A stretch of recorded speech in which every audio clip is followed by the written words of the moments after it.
बहुत शिकायत कर रहे थे बच्चे, क्लास कब से शुरू होंगी, कब से शुरू होंगी। मैंने आपको 2 दिन पहले वीडियो डाला था और बता दिया था कि क्लास 24 तारीख से आपकी शुरू हो जाएंगी। यानी आज 24 तारीख है, 24 मई 2020, और मैं आपके सामने उपस्थित हो गया हूं। आज से हम दृढ़ संकल्प भी लेते हैं क्या, कि आज से हम डेली जो एवरेज एक दिन का बैठता है उतनी पढ़ाई करेंगे और अपनी अच्छी तैयारी करेंगे। बाकी मैं देखिए अपने चैनल पे आपको कौन कौन सी तैयारी कराऊंगा। यूपी लेखपाल, UP police, UPSI, railway, UP high court और यूपी ट्रिपल एससी की सारी परीक्षाएं, इसके बाद एसएससी की सारी परीक्षाएं, यानी इन सब की तैयारी मैं आपको कराऊंगा। केवल इंग्लिश की क्लास मेरे यहां नहीं चलेगी, बाकी सारी तैयारी मैं आपको कराऊंगा। ठीक है। स्पेशल टारगेट जो है वो लेखपाल को लेकर के है। भाई बड़ा हड़कंप मचा हुआ है इस समय, लेखपाल लेखपाल भर्ती आई नहीं, तैयारी शुरू कर दी। लेकिन ऐसा नहीं कि भर्ती नहीं आई है तो तैयारी नहीं करेंगे। बट जो लोग इस समय लेखपाल के बारे में जो भी जानकारी दे रहे हैं, ध्यान रखना वो केवल पिछले आंकड़ों के अनुसार है। और मैं भी जो आज आपको जानकारी दूंगा लेखपाल के बारे में, आज की स्पेशल वीडियो मेरी किस चीज की होगी, लेखपाल को लेकर होगी। क्योंकि लेखपाल से ही संबंधित ज्यादातर बातें आ रही थी। सारे बच्चों ने भी फोन करके कहा कि आप अपनी क्लास शुरू कर दो। आप निश्चिंत रहो, अब मैं डेली अपना जो भी डाटा है, बेस्ट डाटा आपको डेली वीडियो के माध्यम से देता रहूंगा। घर रहिए, स्वस्थ रहिए और अच्छी पढ़ाई करते रहिए। ठीक है, चलिए शुरू करते हैं आज के लिए लेखपाल की सामान्य जानकारी। मतलब क्या क्या जानकारी होनी चाहिए हमें। जब हम फॉर्म भरेंगे तो सबसे पहले हमें पता होना चाहिए कि क्या क्या लेखपाल में होता है, लेखपाल की रिक्वायरमेंट क्या होती है, उम्र क्या होती है। नहीं, दूसरी चीज, मैं जो भी आपको जानकारी आज दे रहा हूं वो 2015 में पेपर हुए थे। देखिए लेखपाल का पेपर उत्तर प्रदेश में एक 9वें महीने में और एक 11वें महीने में 2015 में 2 दिन 4 शिफ्टों में पेपर हुए थे।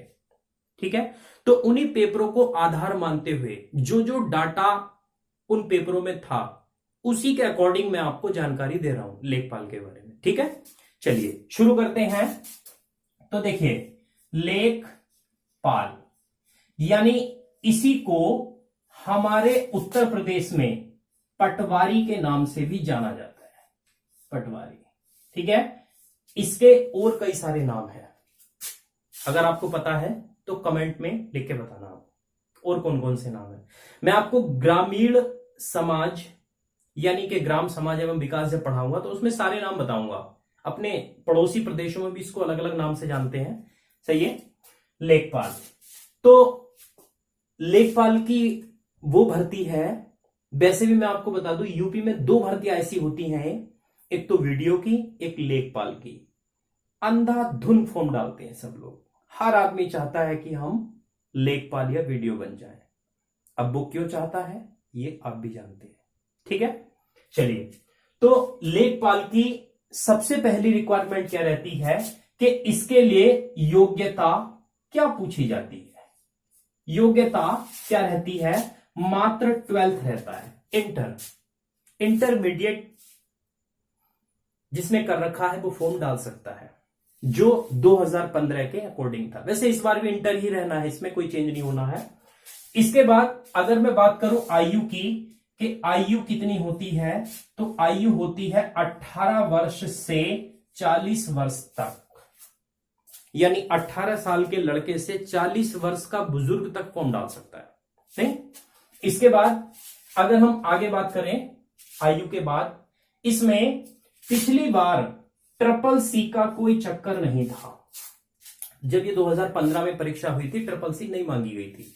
और इस बार भी मैं अभी आपको कंफर्म नहीं बता सकता, क्योंकि जो भर्ती अभी पीछे ये आई थी तो उसमें ट्रिपल सी की बात को लेकर के कुछ बच्चों ने कोर्ट में एक याचना दायर की थी, लेकिन उसके बारे में क्या फैसला आया ये फाइनल नहीं है अभी। हो भी सकती है और नहीं भी हो सकती है। यानी ये ट्रिपल सी होगी या नहीं होगी, इस बात का पता कब चलेगा, जब ये वैकेंसी आ जाएगी। ठीक है।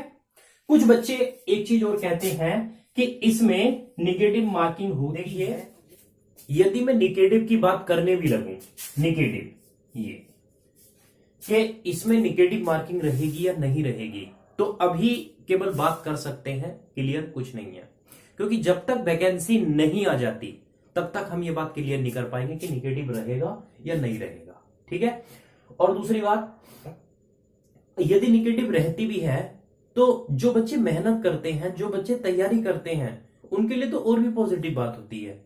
उसका रीजन मैं आपको बता दूं, क्योंकि जो बच्चा तैयारी करता है वो गलत सवाल नहीं करता है, और जिसकी तैयारी नहीं होती है वो अपना थोड़े से गलत सवाल भी कर देता है, इस सोच में कि शायद सही हो जाए सवाल। नहीं, यदि निगेटिव मार्किंग अच्छी हो तो कभी भी गलत सवाल नहीं करने चाहिए। ठीक है। आगे बढ़ते हैं इसमें। और देखिए, ये भर्ती दो नाम से आती है। एक का नाम है राजस्व लेखपाल, नहीं, दूसरे का नाम है चकबंदी। चकबंदी, मैं दोनों के बारे में आपको बताऊंगा।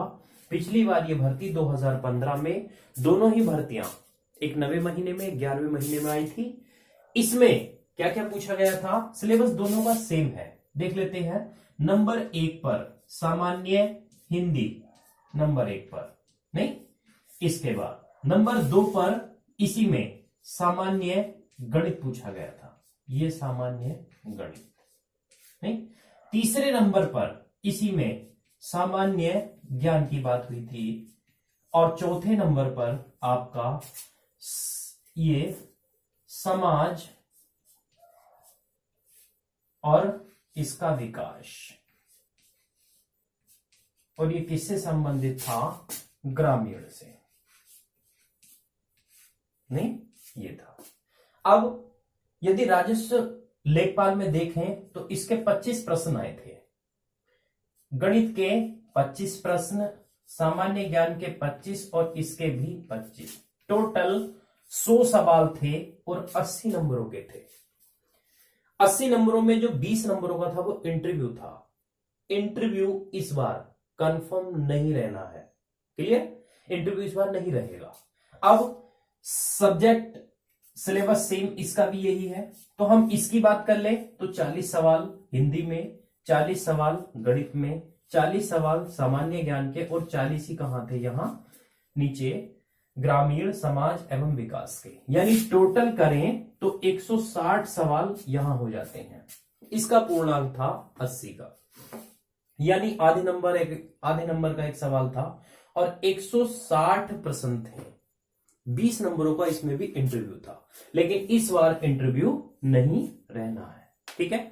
इसके लिए जो समय दिया गया था वो 120 मिनट थी, और इसके लिए जो समय दिया गया था वो 90 मिनट थी, यानी 1.5 घंटा और 2 घंटे। क्लियर। सब्जेक्ट जो थे वो सेम थे, ये 4 सब्जेक्ट इसमें थे, 4 ही उसमें थे। क्लियर। अब एक चीज और मैं आपको बता देता हूं जानकारी के लिए, कि इन सब्जेक्टों में भी किस किस टॉपिक से सवाल उठाया गया था, इस बारे में हम बात करेंगे अभी इसके आगे, नहीं। तो अब हिंदी में ज्यादातर लोग पूरा 100% तक चले जाते हैं 100% तक, और सामान्य गणित में भी लोग 100% तक चले जाते हैं ज्यादातर। बात आती है सामान्य ज्ञान, ये बहुत खतरनाक बीमारी है। यानी यदि ये थोड़ा सा स्लो में आ जाए तो ये मेरिट को ऊपर पहुंचा देता है, मतलब सब लोग कर देते हैं, और अगर थोड़ा सा भी इसमें प्लस आ जाए तो फिर ये अच्छों से नहीं हो पाता है। वैसे भी इसमें सबके साथ तो जरूरी है पढ़ना, बहुत जरूरी है, नेगलेक्ट नहीं कर सकते इसको हम, लेकिन फिर भी हमारे पास अगर समझदारी है तो हम इसको परिपूर्ण कर लें, इसको परिपूर्ण कर लें, और अगर इसको भी परिपूर्ण कर लें, क्योंकि ये हो सकता है परिपूर्ण, ये तो नहीं हो सकता परिपूर्ण, नहीं, तो फिर हमारा नंबर कोई नहीं काट सकता, नंबर आसानी से आ जाएगा। ठीक है। इसके बारे में मैं कल एक वीडियो बनाकर डालूंगा, जिससे जो शुरुआत होगी हमारी वो समाज विकासी होगी, ग्रामीण समाज विकासी होगी। ठीक है। दूसरी बात, एक चीज और, इन सारे सब्जेक्टों का विस्तृत अध्ययन अब हम करेंगे एक एक सब्जेक्ट में से कहां कहां से सवाल 2015 के पेपरों में उठाकर पूछे गए थे, उसी के बारे में मैं अब पूर्ण रूप से डिस्कस करूंगा। पहले हिंदी का, फिर गणित का, फिर सामान्य ज्ञान का, फिर समाज विकास और ग्रामीण का। क्लियर? अब चलिए देखते हैं हिंदी वाला पोर्शन। चलिए सबसे पहले हम हिंदी के उन टॉपिकों को देख लेते हैं जिससे 2015 के पटवारी के पेपर में सवाल आए थे। हिंदी के पोर्शन में सामान्य हिंदी, हिंदी भाषा का ज्ञान, उसकी समझ एवं लेखन से सवाल पूछे गए थे। इसके बाद अलंकार, रस, छंद, समास, पर्यायवाची, इसके बाद विलोम शब्द और वर्तनी। वर्तनी से भी 4-5 सवाल थे। अव्यय, शंकर, देशज, तत्सम और तद्भव। इसके बाद संध्या, संध्या से करीबन 10 सवाल पूछे गए थे। मैं आपको टोटल 4 पेपरों की बात बता रहा हूं, क्योंकि 2 पेपर थे और शिफ्ट हुई थी 4, यानी कि पेपर कितने बने होंगे 4, तो उससे सभी लगभग 10 सवाल संधियों से थे। वाक्यांशों के लिए एक शब्द, लोकोक्ति, मुहावरा, लिंग, इसके बाद वचन, कारक, काल। काल मतलब एक सेंटेंस दे देता है और उसमें कहता है कि ये कौन से काल का सेंटेंस है, इस तरीके से। क्रिया, वाक्य, त्रुटि, प्रत्यय और उपसर्ग, अनेकार्थी शब्द, वर्णमाला। वर्णमाला से भी सवाल पूछे गए थे। वर्णमाला के सवाल 4-5 सवाल थे और जो फर्स्ट मीटिंग में पेपर हुआ था उसमें से तो करीबन 2 सवाल वर्णमाला से थे डायरेक्ट। इसके बाद बोली, ध्यान रखना ये बोली, रचनाएं और रचनाकार, ये तीनों ही उत्तर प्रदेश को बिलोंग करने वाली चीजें थी। यानी कि सवाल जो पूछे गए थे तीनों से वो यूपी को कहीं ना कहीं बिलोंग करते थे। इसके बाद अपठित गद्यांश। और देखिए आजकल यूपी SSS एक चीज और पूछ रही है, वो मैं आपको बता देता हूं। हिंदी टू इंग्लिश कहीं कहीं पूछ लेती है, हिंदी टू इंग्लिश, और कहीं कहीं पूछ लेती है इंग्लिश टू हिंदी। तो ध्यान रखना, इससे भी सवाल आजकल पूछे जा रहे हैं। क्लियर? ये हिंदी का पूरा पोर्शन हो गया। इसके बाद नेक्स्ट देखते हैं। अब हम गणित की बात करेंगे, सामान्य गणित। इसमें जो भी पूछा गया था ना, सब हाई स्कूल स्तर था, ऐसा बोलते हैं पेपरों में सवाल। तो सबसे पहले प्रतिशत, परसेंटेज, अनुपात, समानुपात, औसत और प्रतिशत, इन दोनों के बारे में मैं एक बात बता देता हूं। यदि गणित आता है तो ये दोनों महत्वपूर्ण चैप्टर हैं, जरूर आते हैं। उसका कारण, क्योंकि दोनों सवाल ही हमारे जीवन से ज्यादा जुड़े हुए होते हैं। जैसे अक्सर लोग पूछते हैं कि एवरेज क्या खर्च हो जाता है तुम्हारा, तुम्हारी गाड़ी क्या एवरेज दे रही है, तुम एवरेज कितना कमा लेते हो, ये एवरेज। और परसेंटेज में कितना परसेंट आया, कितने परसेंट बचा लेते हो, कितना परसेंट मुझे दोगे, दलाली वगैरह के जो सवाल होते हैं। मतलब ये दोनों पोर्शन इतने महत्वपूर्ण है हमारे जीवन में कि इन दोनों से सवाल पूछा ही जाता है, और दोनों की वास्तविकता नहीं है, ये मैं आपको बता दूं। ये बात हम गणित के उसमें बात करेंगे क्या है।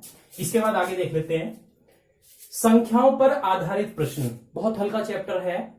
समय, दूरी, क्षेत्रफल जरूरी है, अगर पटवारी का पेपर है तो जरूरी है।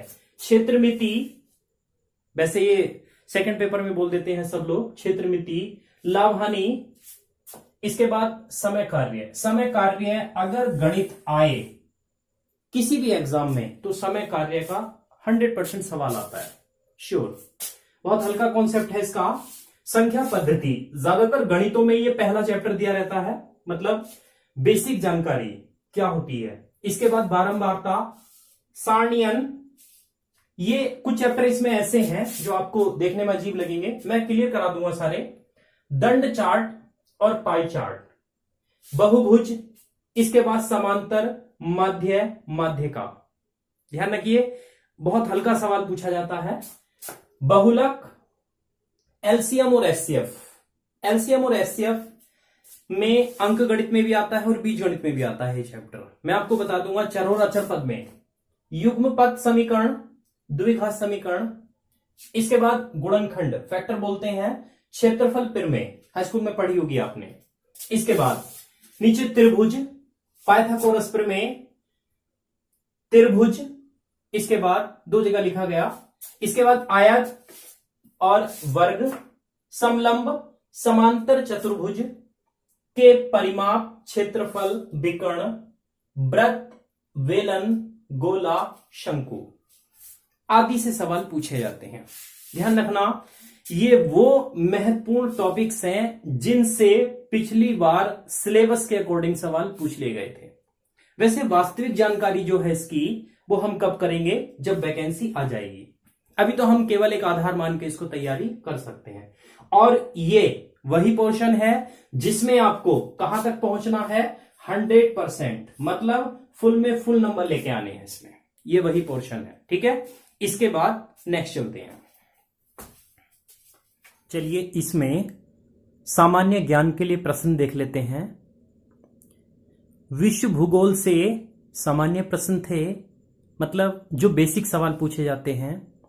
और भारत के भूगोल में भौतिक, पारिस्थितिक, आर्थिक और सामाजिक, ये सभी प्रश्न यूपी के परिप्रेक्ष्य उठाए गए थे, यानी यूपी से संबंधित प्रश्न उठाए गए थे। और इसके बाद खनिज, नदी, अंतरिक्ष, प्रायद्वीप, भारत, बांध, मिट्टी और जलप्रपात। जलप्रपात मतलब झरनों से है। इसके बाद राज्य व्यवस्था से देख लेते हैं। अगला सब्जेक्ट है राष्ट्रपति, मुख्यमंत्री। मुख्यमंत्री स्पेशल, ये राष्ट्रपति और मुख्यमंत्री इसलिए स्पेशल है क्योंकि यहां यूपी के मुख्यमंत्री की बात आ रही है, और राष्ट्रपति तो पता ही है आपको। इसके बाद चुनाव संबंधित समस्त बातें जितनी भी आती हैं, चुनाव से जुड़ी हुई बातें, और वो भी राज्य चुनाव आयुक्त से जुड़ी हुई बातें। इसके बाद लोकसभा, राज्यसभा, कैबिनेट मंत्री, मंत्रियों के प्रकार, जैसे 3 प्रकार के होते हैं, तो प्रस्तावना, इसके बाद कर्तव्य, अधिकार, उपराष्ट्रपति और पंचायत। ये आपकी राज्य व्यवस्था के वो टॉपिक्स हैं जिनसे सवाल पूछे गए थे। इसके बाद आगे अर्थव्यवस्था को देख लेते हैं। इसमें मांग, पूर्ति, सिद्धांत, एफसीआई, उत्पाद, बैंक राष्ट्रीयकरण, बजट। ये बजट आपका यूपी से जुड़ा हुआ पूछा जाएगा। इसके बाद आय व्यय, राष्ट्रीय आय, आयात और निर्यात। इसके बाद भौतिक विज्ञान में देख लेते हैं Prakash. Very very most important. ये जो प्रकाश है ये इतना महत्वपूर्ण चैप्टर है कि इसके ज्यादातर सवाल किसी भी एग्जाम में पूछे ही जाते हैं जिनमें साइंस आती है। इसके बाद कांच, ध्वनि, ऊर्जा, घर्षण, गति, मात्रक। मात्रकों की यूनिट इसमें पूछे जाने की संभावना ज्यादा है। इसके बाद इकाई, बल, वेग, विस्थापन, संवेग। अगर हम देखें तो बल, वेग, विस्थापन, संवेग चारों ही क्या है, सदिश राशियां हैं। वो हम बात करेंगे सब्जेक्ट में भी आगे। इसके बाद त्वरण, द्रव्यमान, सदिश और अदिश राशियां, और एक ऊष्मा। ध्यान रखना, ऊष्मा से भी बहुत ज्यादा सवाल पूछे जाते हैं। ऊष्मा के स्थानांतरण को लेकर भी सवाल पूछे जाते हैं। आगे है रसायन विज्ञान में। रसायन विज्ञान में है ऑक्सीजन, पॉलीमर, अम्ल, एसिड बोलते हैं जिसको, धातु, इसके बाद तत्व, आवर्त सारणी, मेन है इसके अंदर आवर्त सारणी, और इसके बाद है परमाणु। ये सारे वो टॉपिक्स हैं जिसमें से 2015 के लेखपाल के पेपर में सवाल पूछे गए थे। ठीक है।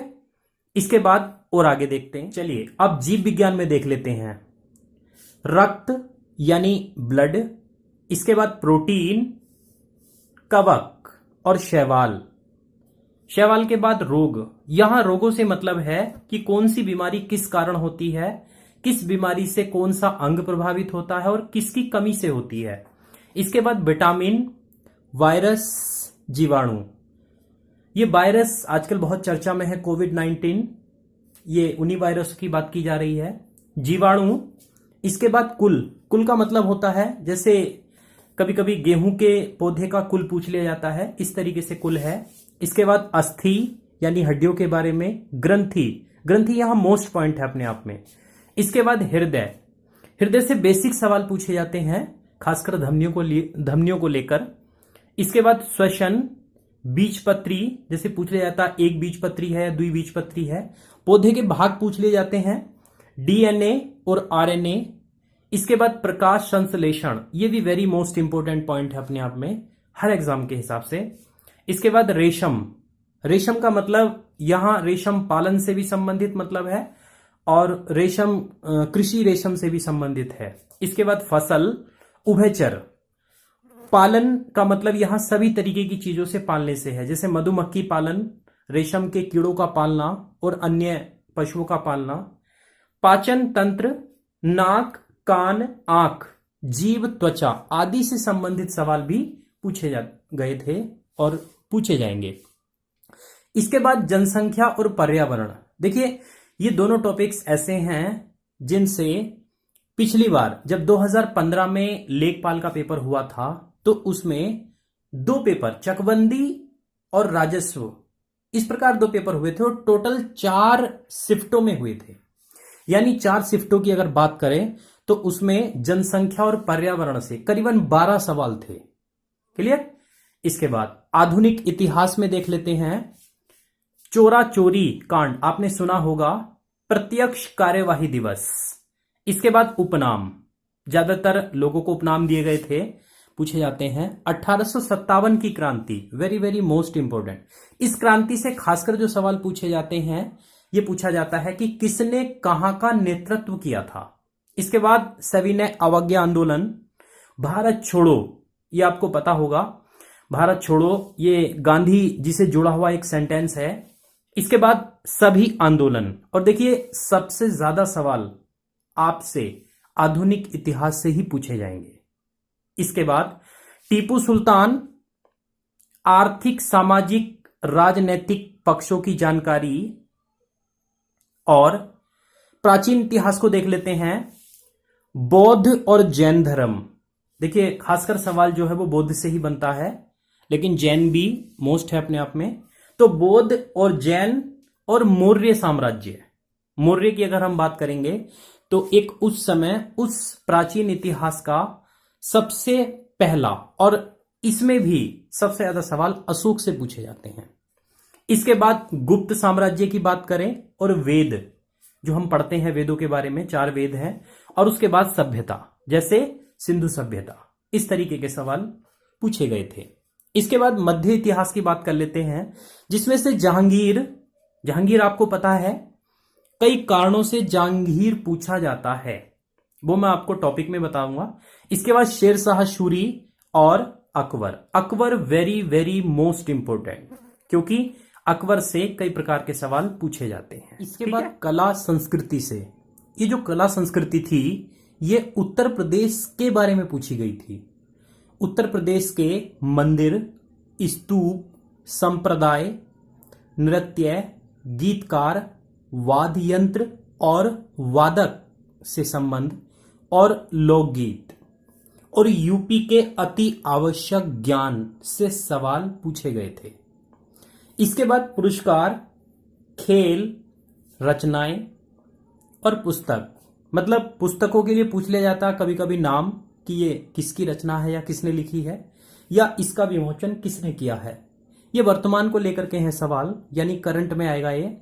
परियोजनाएं जो आजकल चल रही हैं, वर्तमान के राष्ट्रपति, प्रधानमंत्री और मुख्यमंत्री राज्य के, जीडीपी, एमएसपी।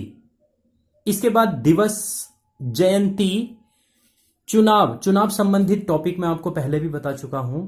जनसंख्या, उत्पादन शीर्ष, मतलब कौन सा जिला किस चीज के उत्पादन के लिए जाना जाता है या शीर्ष रूप क्या है, जैसे चावल सबसे ज्यादा कहां होता है, आम सबसे ज्यादा कहां होता है। और इसके बाद ऑपरेशन।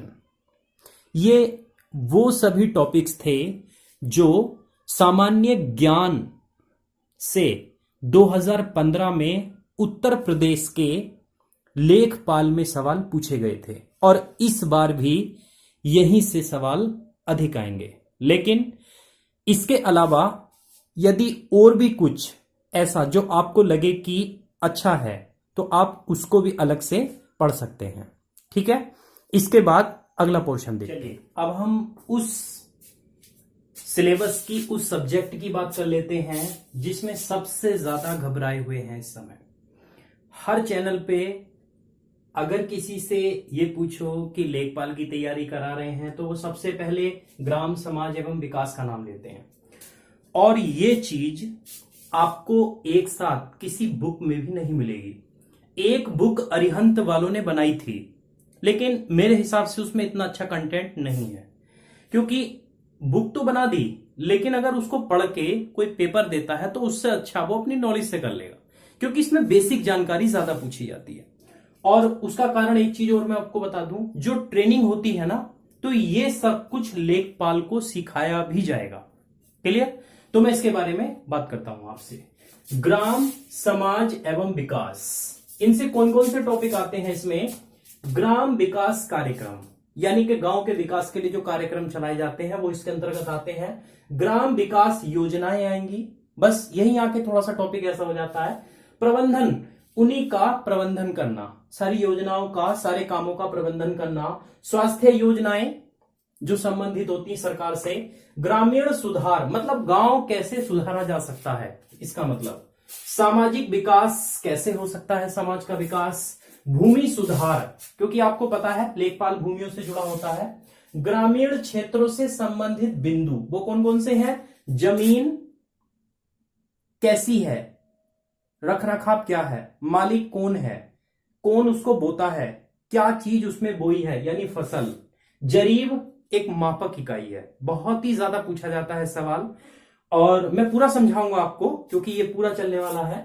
इसके बाद मापन, यानी कि नापने की पद्धतियां अलग अलग। सिंचाई साधन, कौन कौन से साधन है? उत्तर प्रदेश में नलकूप प्रथम स्थान पर है, 71% इसका एवरेज रहता है लगभग। हेक्टेयर, एकड़, बीघा। इसकी वीडियो एक डालो यूट्यूब पे, इतनी सारी वीडियो आ जाएंगी इसकी, वही बात कर रहा हूं मैं आपसे, बहुत सारी, सबने अलग अलग अपने अपने हिसाब से समझाया है। पंचवर्षीय योजनाएं, वैसे ये एंड हो चुकी हैं, लेकिन यहां से सवाल इसलिए पूछे जाते हैं क्योंकि ग्रामीण के विकास में इनका बहुत योगदान रहा है उत्तर प्रदेश में। शस्योत्पादन, इसका मतलब होता है सब्जियों का उत्पादन करना। फलोत्पादन, फलों का उत्पादन करना, उनकी प्रजाति के बारे में। रोग उत्पादन, ये रोग अलग है, उत्पादन अलग है। रोग मतलब उनमें जो रोग हो जाता है, ऐसी फसल जिसमें कोई रोग नहीं लगता है। एंटीबैक्टीरियल क्या होती है? हल्दी। ये क्वेश्चन भी एक बार पूछा गया था, इसीलिए सारे कॉस्मेटिक्स में या जब शादी होती है तो भी हल्दी लगाई जाती है। उसका यही कारण है कि वो एंटीबैक्टीरियल होती है। कई बार दूध वगैरह में, कई सारी चीजों में डाल के पी लेते हैं। इसके बाद भू राजस्व प्रणाली, भू राजस्व प्रणाली मैं आपको फुल वर्ड समझाऊंगा क्या है। कृषि सिंचाई तकनीक, कौन कौन सी तकनीकें हैं? मृदा मतलब मिट्टी, फिर फसल बुआई और उसकी कटाई कब कब कैसे कैसे होती है। जनसंख्या, इसके बाद पंचायती राज, पंचायती राज ये भी टॉपिक मोस्ट है अपने आप में। भूमि दस्तावेज, भूमि दस्तावेज का मतलब होता है भूमि से संबंधित जो कागज होते हैं वो सब उसके पास होते हैं लेखपाल के। इसके बाद पशु कल्याण, यहां पशु देखिए ग्रामीण व्यवस्था से जुड़ा हुआ है इसलिए आ गया है। यूपी की जलवायु, उत्पादन, उद्योग, उद्योग से सवाल 100% आता है, यानी कि कौन क्या कहां सबसे ज्यादा होता है। जैसे इत्र नगरी किसे कहा जाता है, और मुरादाबाद को कौन सी नगरी कहा जाता है? पीतल नगरी। इसके बाद आगे है संस्कृति, संस्कृति को लेकर, और शीर्ष, शीर्ष उत्पादन किसी भी चीज का कहां क्या है, उत्तर प्रदेश में, और संवैधानिक स्थिति, ये सवाल पूछे जाते हैं। दूसरी बात मैं आपको बता देता हूं, देखिए इस चैनल पे मैं आपको संपूर्ण तैयारी कराऊंगा, बशर्ते आपको क्या करना है, आपको जो मैंने इससे पहले एक मोटिवेशनल वीडियो डाली थी तो कृपया उसको एक बार देख लेना। मैंने लिंक इसका डिस्क्रिप्शन में दे रखा है, और एक डिस्क्रिप्शन में लिंक दे रखा है गोला जी का, यानी गोला जी आपकी 2 क्लासेस चला रहे हैं सनलाइट क्लासेस के नाम से, उनका भी चैनल सब्सक्राइब कर लेना आप लोग, क्योंकि आपको बेनिफिट मिलने वाला है। दूसरी चीज, वो जो डाटा आपको दे रहे हैं इस समय गणित का, बहुत अच्छा डाटा, बहुत ही अच्छी वीडियो बना रहे हैं, आप चेक कर लेना एक बार। और दूसरा रीजनिंग, वो दोनों पोर्शन ले रहे हैं, बाकी जो बचा है वो सब मेरे पास रहेगा, आप निश्चिंत रहना। सारी चीजों की तैयारी में बहुत अच्छे से कराऊंगा, आपको पता ही है। एक बात और मैं आपको बता देना चाहता हूं कि आपको इन सब के पढ़ने के साथ साथ जो बुकें आपके पास हैं, जिस दिन यहां कोई टॉपिक होगा उसी दिन आपको अपने घर पे ही वही टॉपिक पढ़ना है। मतलब जितना ज्यादा से ज्यादा ज्ञान इकट्ठा कर सकते हो आपको मिलेगा। मैं क्या करूंगा, आज 24 तारीख है, आपको पता है मैंने बोला था कि आज से ही मेरी सारी क्लासेस शुरू हो जाएंगी। आज मैंने सबसे पहले लेखपाल की वीडियो इसीलिए डाली है ताकि इसके बारे में आपको संपूर्ण जानकारी हो जाए, ठीक है। कल 25 तारीख, यानी 25 तारीख से मेरा रूटीन क्या रहेगा, मैं आपको एक डेली करंट की वीडियो, यानी वो 10 मिनट से लेकर के 15 मिनट तक की हो सकती है, जितने महत्वपूर्ण सवाल बनेंगे एक दिन में करंट के, क्योंकि डेली अपडेट होना बहुत जरूरी है, वो सवाल सारे, और किसी भी एक सब्जेक्ट की वीडियो और एक वीडियो और, यानी कि 2 वीडियो तो कंपलसरी डेली मैं आपके लिए डालूंगा, कभी कभी 3 भी डल सकती हैं, जैसी व्यवस्था होगी वैसे, लेकिन 2 से कम नहीं डलेंगी। हमें जरूरी है कि हम डेली अपडेट रहें, क्लियर। और दूसरी बात, आज मेरे साथ आप दृढ़ संकल्प लो इस चीज का कि अब की बार जो भी भर्ती आनी है, जो हमारे लायक हो, मतलब जिस स्टैंडर्ड में हो, चाहे वो लेखपाल की हो या इसके अलावा और कोई हो, फिलहाल हमें एक नौकरी लेनी है, ये दृढ़ संकल्प कर लो आप लोग, ठीक है। बाकी आप लोग जो कह रहे थे मैं आ चुका हूं, और ठीक है, ठीक है, कल से जो है डेली आपके साथ वीडियो में मिलता रहूंगा, ठीक है। धन्यवाद।